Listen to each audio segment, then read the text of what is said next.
hope you're getting your morning exercise, or possibly just your cup of coffee, or possibly you just come here to find out what the future looks like. And here you are. Grab your beverage, put it in a mug, a cup, a glass. I don't care if it's a stein, a thermos, or a chalice. Put your favorite beverage in there. I like coffee, and join me for the simultaneous sip. It's now.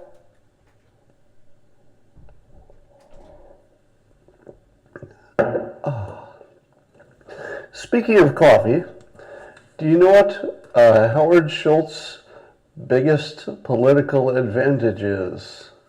Can anybody guess? What is Howard Schultz, who was the founder of Starbucks, considering running for president as an independent, what is his biggest advantage?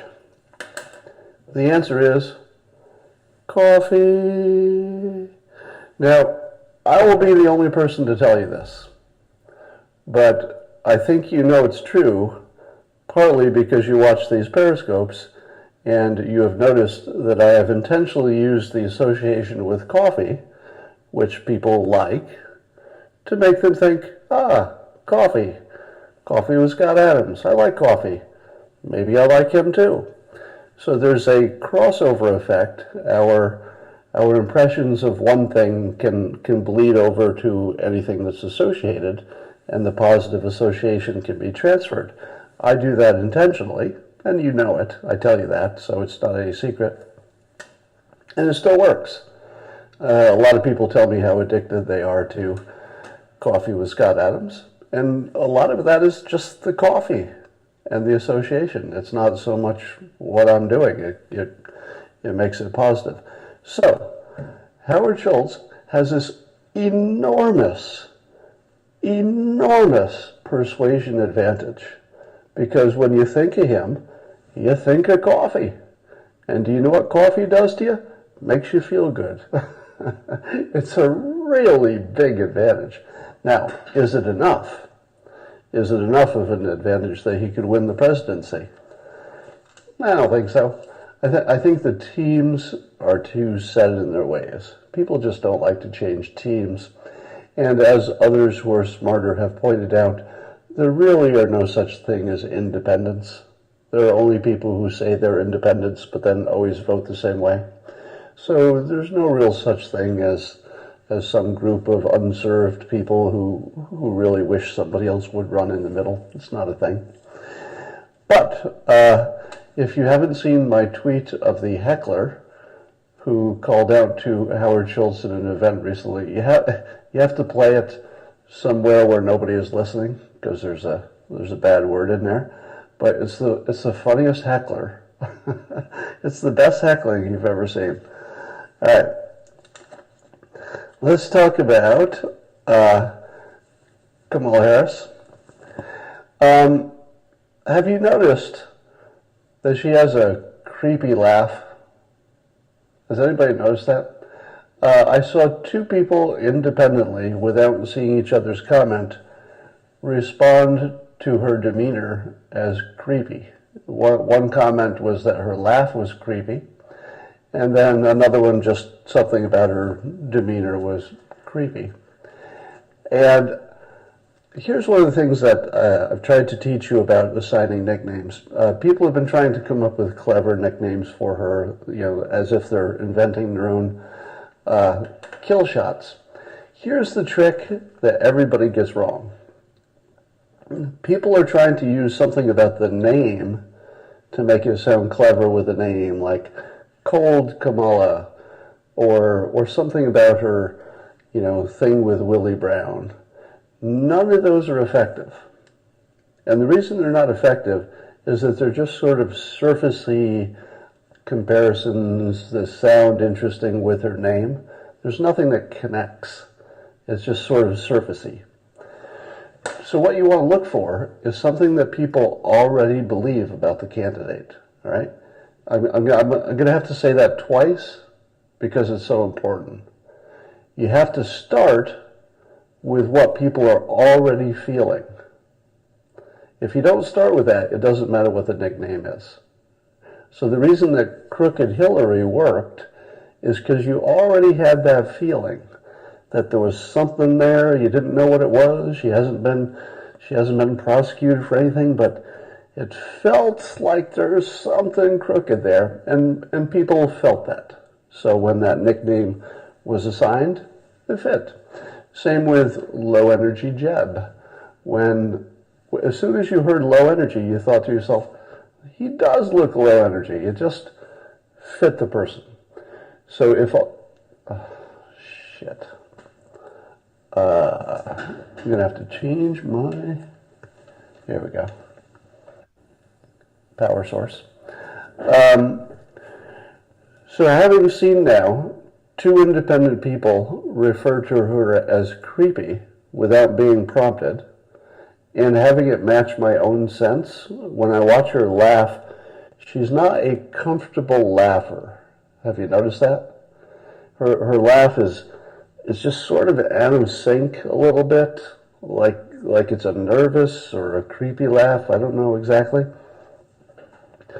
But by coincidence, creepy works well with Kamala. So creepy Kamala, if, should that catch on, and I don't know that it will, would be a lot stronger than the ones that are just sort of rhymey. So somebody was saying Cruella de Vil or Kamala de Vil. That doesn't work. And the reason that the Cruella stuff doesn't work is that she's out there selling health care for all and helping the poor. And it is compatible with her brand as a Democrat. So the Cruella doesn't really strike me as, what I feel about her when I see her. When I hear her talk, she's talking about helping people. Right? You can disagree with the mechanism to help people, but that's what she's talking about, and I don't think she doesn't want to help people. Like, in her inner soul, do you think that she's saying, ha ha ha ha, I don't really want to help the poor, I'm just going to say that to get elected? Well, they're all politicians, so they're going to say more than they might believe, but basically, anybody who runs for president wants to help people, right? I don't think we get any candidates who just absolutely don't care about people. That's not really a thing. So I think that was a dead end. Creepy feels unfair. It's not supposed to feel fair, is it? Is fairness an objective? Not really. Now, let me tell you what else doesn't work. I'm seeing a lot of people on social media say that the implication is that talking about her dating of Willie Brown, notable politician from California, who has admitted that he helped her get positions and helped her career, people are saying that that's going to work against her. I just don't see it. I just don't see it working against her even a little bit. And here's why. It's 2019. Nobody cares about that stuff. And the main charge that Willie Brown helped her career, he admits. And I imagine she would admit it too. So there's nothing hidden. And as long as there's nothing hidden, and it's 2019, and you've got a President Trump who's maybe not your role model for family interaction, I just don't see that it matters. It's weak. And it just bothers me when I see it because I think you're wasting your energy on that attack. Just let that go. And by the way, I've been consistent all the way from Kennedy through Bill Clinton through Donald Trump and now through Kamala Harris. I'm just not going to say any of that stuff that they do in their personal life is my business, and it's not important. We're not really hiring role models, right? We didn't do it for this president, and we're not going to do it for the next one. You may have seen that Morning Joe has, at least Joe anyway, has endorsed Kamala Harris, and you know that Rachel Maddow has also threw her weight behind Kamala, and now CNN did a town hall with her to put her at the top of the pack. So the two main entities that matter in terms of assigning us our opinions on the left are MSNBC and CNN, and they have clearly chosen Kamala. Now, the reason that they would choose her is they think she's the strongest, most credible candidate. And I think that's probably true. It's the same thing I said. And she's peaking too early? No, I don't think so. I think she's clearing out the field. I think she's doing sort of a Donald Trump, which is she's trying to absorb all the energy early and just starve everybody else of energy, and she's doing it really well. Somebody saying, did she date Willie Brown or have an affair? Here's my answer to that. Did Kamala Harris date Willie Brown or have an affair? Still doesn't matter. I don't care what word you put on it. You can't make me care. You can't make the country care. Willie Brown called it dating. Good enough for me. I don't care. And I don't think you should care either. But you're welcome to care, whatever you like. Now, Kamala said in her town hall with CNN a few things notable. Number one, she said she wanted some kind of universal health care. Have you noticed, people are saying he was married. Well, I guess I can't leave this point. Willie Brown was married. It is also reported as recently as this week that Willie Brown was known for showing up at events, public events, with his wife and his girlfriend. So Willie Brown was known publicly for showing up at public events at the same time with his wife on the left and his mistress or girlfriend on the right, and everybody knew it. So whatever Willie Brown's situation was with his wife, you're making a lot of assumptions to assume that there was a problem here, because I don't think there was. All right? I don't think that Willie Brown had a problem. I don't think his wife had a problem with any particular thing he did. It seems that they had something worked out. All right? So if you're assuming that there was a problem, it was, number one, mostly Willie's to deal with. And again, I don't care. All right. Let's talk about universal health care. My point about the universal health care is that now you've heard it so many times. You've heard it from Bernie and AOC and lots of other Democrats. You've heard it from now Kamala. Correct me if I'm wrong. Hasn't the idea of universal health care moved from nutty idea that only Bernie could have, because it's so impractical and we'll never be able to pay for it, to something closer to inevitable? Am I wrong? Now, I'm talking about the persuasion and the way we think about it. So I'm talking about a normal evolution of what starts out as being crazy talk and then just becomes normal. Right? Remember when President Trump announced it was crazy talk that there could be a President Trump? Just crazy. Absolutely crazy that he could ever become president. And then it became normal over time. It feels to me that the idea of universal health care, somebody says you're losing me, stop thinking that I'm telling you my opinion on universal health care. I'm talking about the public and how the public is responding to it. Try to stay with me, all right? You guys are, some of you, are so locked into your teams that even mentioning the topic makes you go, I'm out. I can't listen to this anymore. I can't listen, I'm out. Just listen to the point, all right? Here's the point. I believe the public has been softened up to the point where the thought of universal health care has really just boiled down to, can we afford it in some way? And the answer is no at this point. But I think it has gone from fringe to something closer to mainstream. So that's important, because if you're worrying about it coming, I think it's inevitable. I think that the public is sort of evolving to, we got to get there one way or another. Now, to reiterate, my personal view is that I think you can't have a great country without health care for everybody. That's my view. I also have no idea how we could possibly get there by raising taxes, because there's just not enough money to make it happen.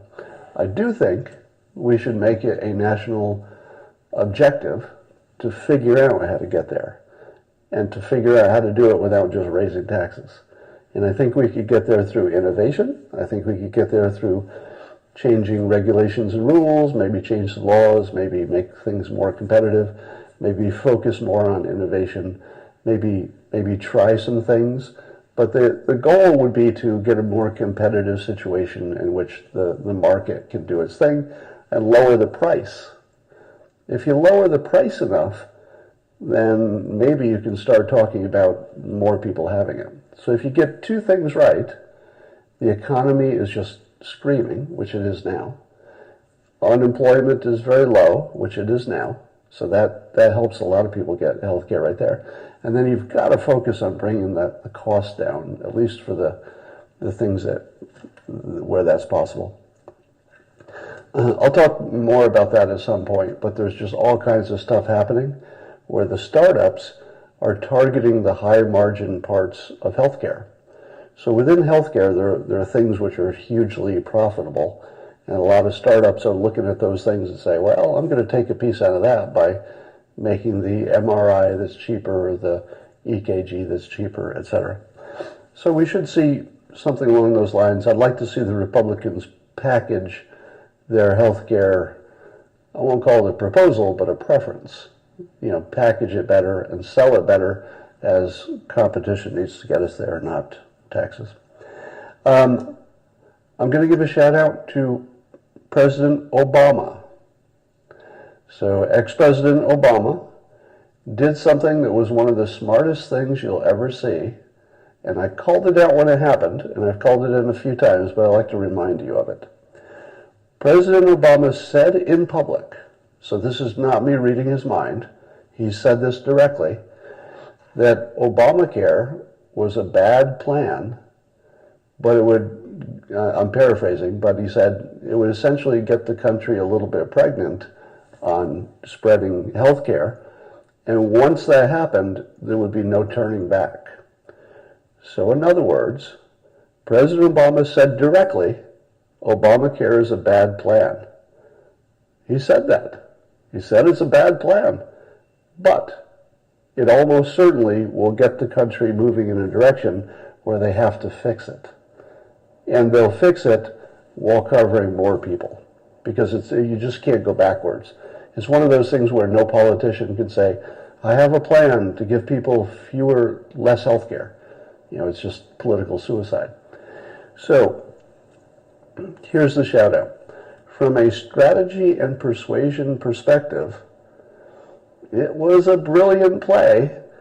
He called his shot and then he hit it, because we're in it right now, right? Obama called, he called the fence he was going to hit this home run over.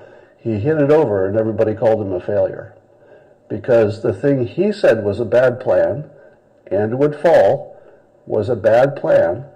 And, it's of course under attack all the time. But the national conversation is exactly where he told us he was going to put it, which is we're all talking about this topic. So he moved the national consciousness. He did it intentionally. He told us he was doing it, and then he did it right in front of our eyes. You can hate his policies. You can hate anything else about him. I'm not going to defend, his presidency or anything like that. But on that one point of political, strategic, persuasive talent, he nailed it. You can't take that away from him. All right, another thing that Kamala talked about on her town hall, I didn't see it all, but apparently she repeated the conspiracy theory hoax that the president said at the Charlottesville tragedy, that the neo-Nazis were fine people. Now, she said a lot of other things, and it was not Jake Tapper's job to fact check her in real time, but it's very disappointing that he let her say that, which is so demonstrably untrue, because when he said there are fine people on both sides, he was obviously talking about both sides of the statute question, of which there are fine people on both sides. The news illegitimately created a conspiracy theory in which they claimed that the President of the United States had said that the neo-Nazis were fine people. That didn't happen, and when he was asked to clarify, he made sure we knew in very clear language that he disavowed that group. So Kamala has started off with a conspiracy theory that the CNN is allowing to live. And I have to say I'm disappointed in that, because I just don't think that the country is served by letting that conspiracy theory pass as fact, and when it's so easily debunked. All right. Let's talk about Joe Manchin, Senator Joe Manchin, West Virginia, who I have dubbed the smartest senator in the country. Why? Because 2 days ago on, I guess it was Meet the Press, he said what I think all the senators should be saying at this point. Let's turn this border security question over to the experts and engineers. Experts and engineers, those are the magic words.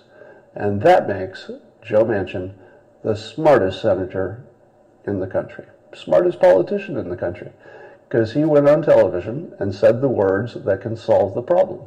Because until the politicians release on making engineering decisions, which is what they've both been trying to do, President Trump, of course, was trying to sell a political solution, and in so doing, he simplified to the point where he became the engineer. Right? He simplified it to the point where he was defining what a wall looks like and how much of it there is. That's really engineering work. As persuasion, it worked well up to a point.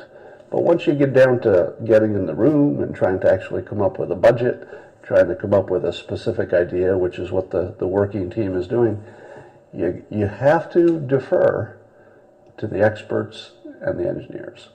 Now, I also like somebody who's prompting me here in the comments.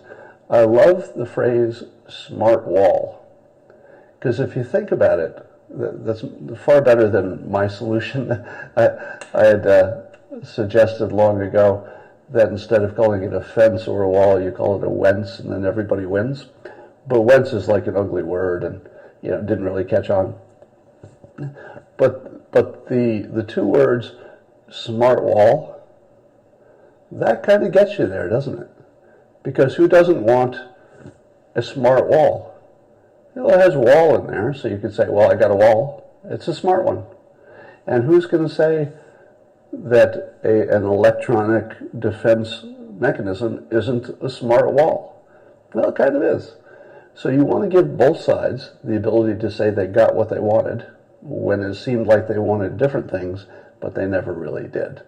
Both sides always wanted a smart engineering solution to make the border more secure. Both sides want that.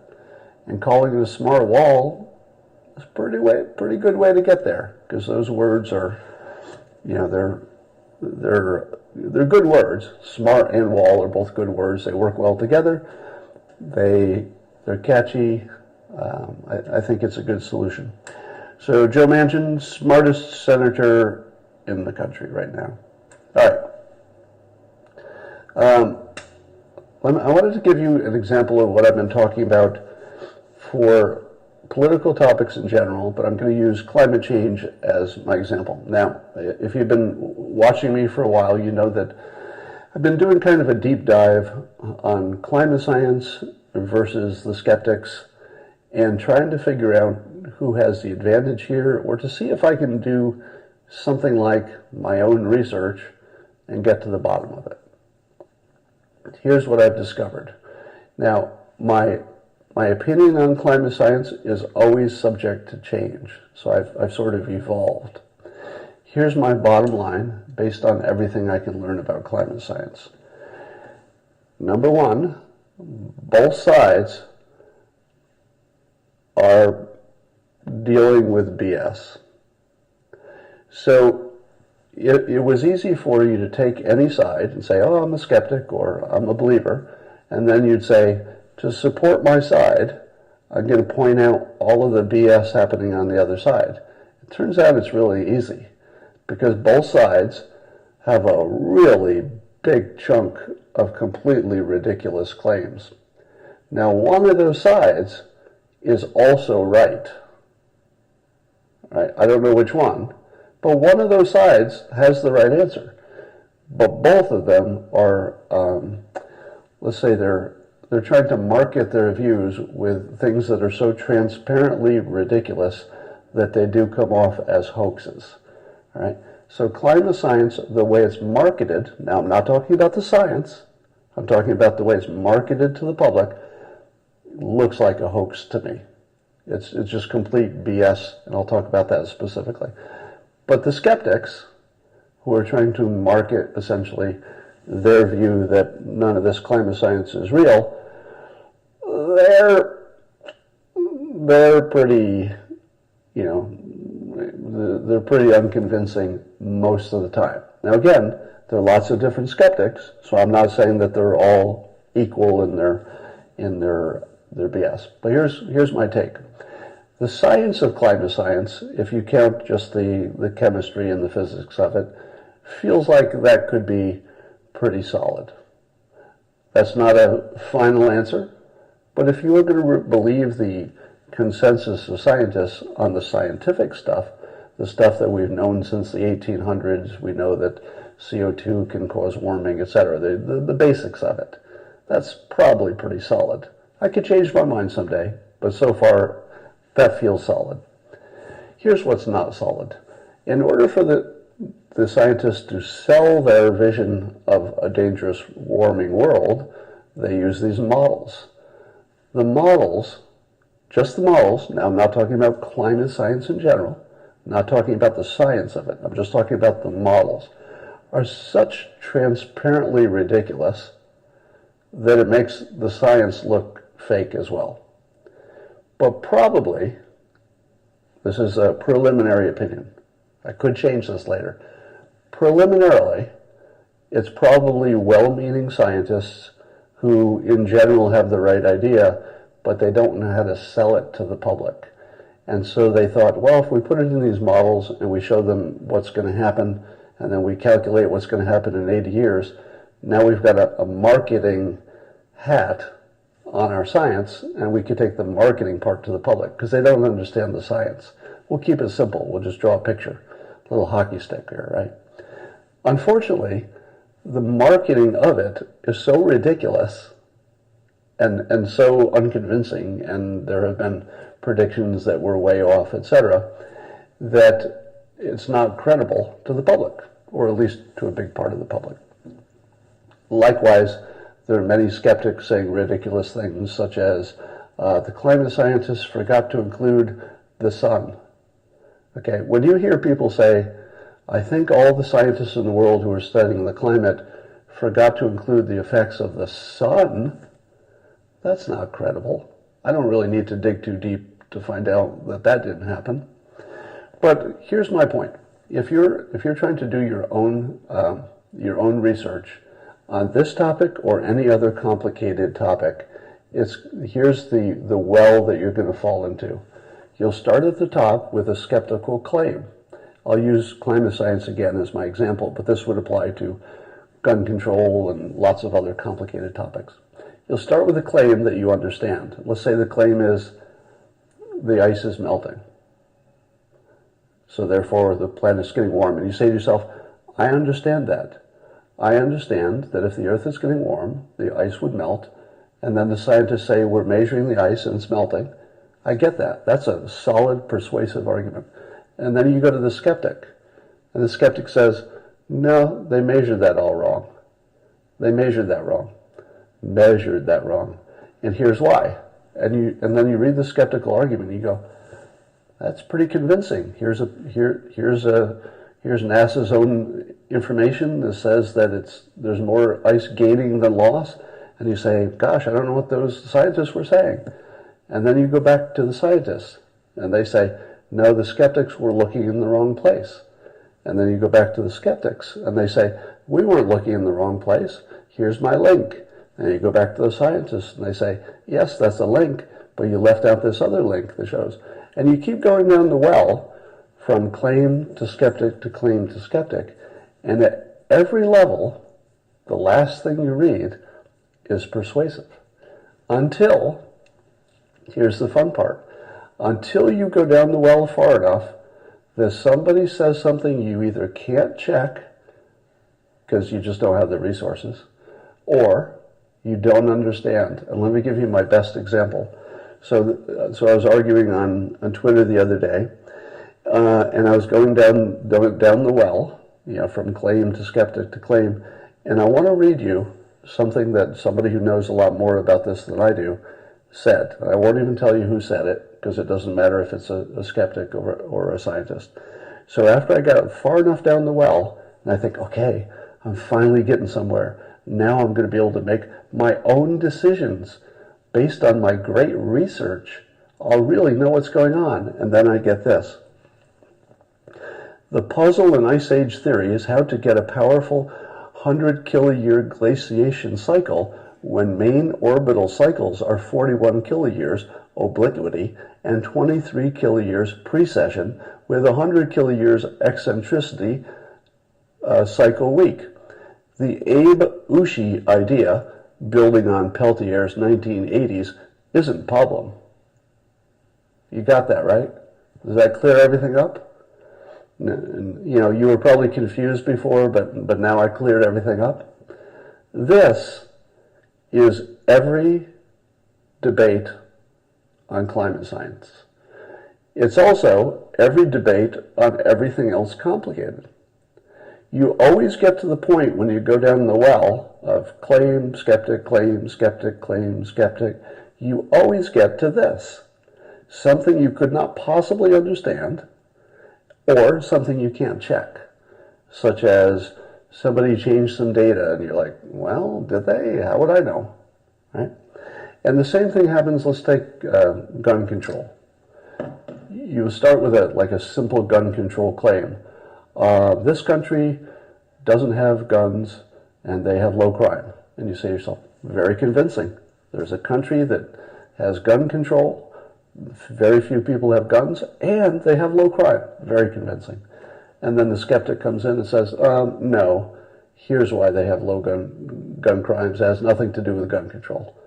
And then the claim goes back in, and again, you go down the well until somebody says something that you can't check or you don't understand. Now, what happens when you can't check and you don't understand? You get out of the well at whatever level agreed with where you started. In other words, confirmation bias. So the illusion is that you're doing your own research until you're reaching a wise opinion that you have determined on your own through your good thinking and good research. Nothing like that is happening. Nothing like that is happening. Instead, you're just ping-ponging back and forth between the arguments until there's something you don't understand, and then you go back up to the level you did understand. You go, well, glaciers are melting. I guess that's it. Here's a picture. Look at that polar bear. I understand that. I see a polar bear. I know what a polar bear is. Anyway, so you should release on your confidence that you have done your own research and you understand climate change. Okay? Let me say who is the most wrong in the climate change argument. If your argument is that climate change absolutely is not a problem, and you're 100% sure of that, there's something wrong with your mind.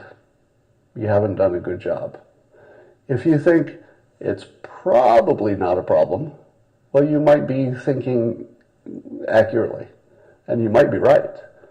Likewise, if you think it's definitely going to destroy the world, the climate, there's something wrong with you, right? If you think it's a 100% chance that the climate science have got it right and their predictions are right and things are going to go in the worst position, if you think that's 100% true, there's something wrong with the way you think. If you think it's probably true, well, you might be right, and you might be a good thinker. So the people who are doing a good job of thinking about it are thinking in terms of probably, or I'm leaning in this direction, so far this is what I think, or maybe we can't be sure, but we should hedge. Those are the people you want to listen to.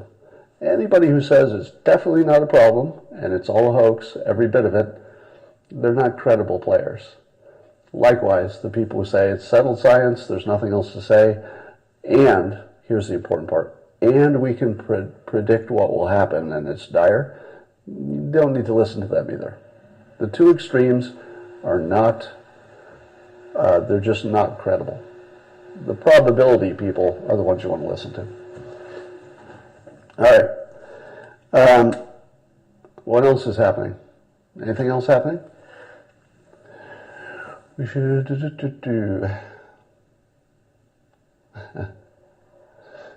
some of you just wanted to talk about guns now. You just mentioned guns and everybody goes crazy. Your best podcasts were about the economics of climate. Yeah, there'll be more on that in my book, Loser Think. Oh, Venezuela. Venezuela is kind of interesting, isn't it? Because on one hand, we don't want to, go in and take over some other country. It's the last thing we need. On the other hand, we almost sort of can't not. I mean, we almost have to have a direct involvement with Venezuela. So I think that's going to happen. It's going to be a question of whether we can make it look like we didn't go in too heavy-handedly. Will I watch the State of the Union with you? I think I might be traveling that day, so I don't know, but I might. Senate postponed Barr's confirmation. Boring.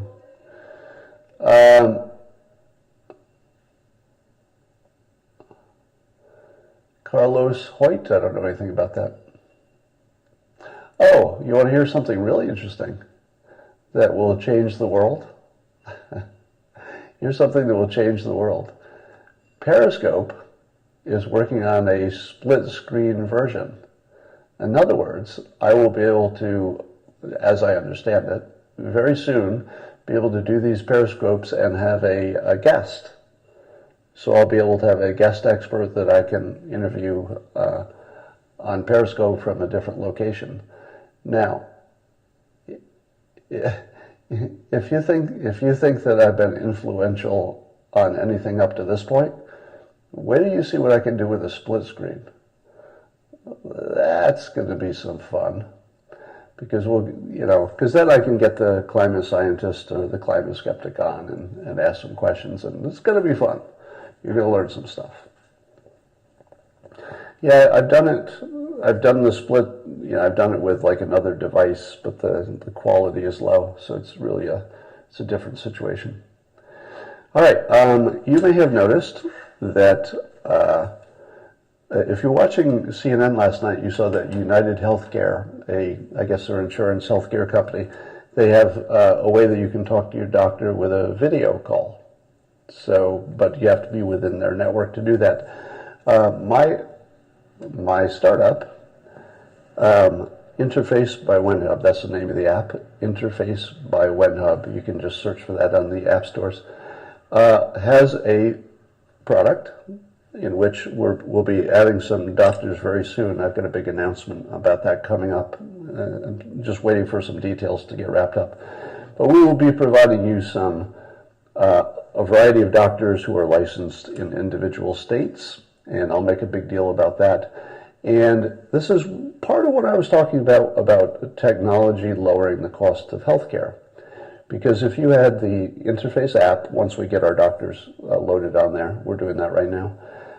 If you had that and you wanted to talk to a doctor for, a reasonable price for a single doctor visit or even just a second opinion, you could do that without insurance. You just pay as you go. And then maybe you just get insurance for the big stuff, and you're going to be much better shape than if you didn't have health care. Could the doctor be in India? So the doctors that we're loading that we're putting on there will be licensed for individual states and multiple states in many cases. So if the doctor is in India, that's going to be an issue between the doctor and you, whether or not you're happy with their certification. We are a platform, so it will not be our job to vet any of the experts, to answer your question. So we wouldn't stop a doctor in India from giving advice somewhere else. We're not going to stop it because we're like the phone company. If somebody makes a phone call, it's not our business what they're talking about. But that's going to make a big difference. Will it be covered by Obamacare? Not that I know of. So the idea is that you can get a doctor for a low cost, a reasonable price anytime you want, and you don't have to be part of a network. Yes, they can prescribe. Yes, they can prescribe. So the doctors we'll be bringing on will be able to prescribe. And that's a big deal, right? Yeah, they can write prescriptions. How do we know they're doctors? They will all be part of a network that vetted them. So I'll give you more information on that when we're ready, and we're almost ready. So the group of doctors we're bringing on are part of an organization in which you can't be part of the organization unless you have the credentials. When will this be up? I'm still waiting for the final word. I hope in the next few days. We've done almost everything we need to do, just a couple things left. And as soon as those are done, I'll make a big deal about it. No such thing as a reasonable price when it comes to health care. Well, I guess it's directional. You can certainly become more reasonable. I'll give you the details of the names and everything else when we're ready to go. I don't want to aim too early. When will we have AI doctors? We kind of already have AI doctors, don't we? How many of you have diagnosed correctly a problem by looking it up on Google? Well, let me ask this question. This is good. Some of you know I had a voice problem years ago, and I diagnosed it successfully using Google when I couldn't diagnose it with regular doctors. I had to do a Google search or a Google alert that eventually kept up. Yeah. So look at all the people saying yes. So you could argue that WebMD and Google searches are really sort of AI already. It's not AI the way we usually think of it, but it certainly is organized intelligently and useful, and many of us have become our own doctors. Getting a prescription was the problem, and so that's one of the things that will be. So imagine, if you will, you do your own research, you're pretty sure you have a diagnosis, but you just need a doctor to confirm it, and if it's right, to write a prescription. Pull up your phone, bam, there's your doctor. You got your prescription. All right, that's enough for now, and I will talk to you all later. Bye for now.